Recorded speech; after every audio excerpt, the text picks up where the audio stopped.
Најниски цени досега на зеленчукот ги дочекаа муштериите на градскиот пазар во Штип, што од друга страна значи дека производителите продаваат по цени кои за нив не се добри.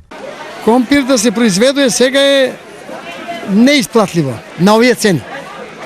Конкретно за оваа цена на 3 за 100 неисплатливо. Компирот треба да биде најмалку 50 денари према сите други трошкови.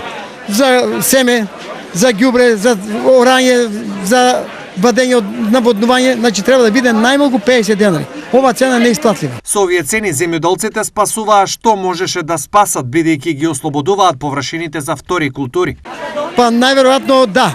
Лани се осети тоа, пошто беа ниски цените на компиро и народот не садија.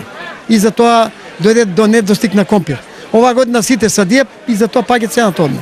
Тоа е проблем, ништо друго. Неочекуваниот проблем нив ги турка во нова неизвестност, бидејќи лошиот старт не може да се компензира. Не може да се надокнади тоа никако.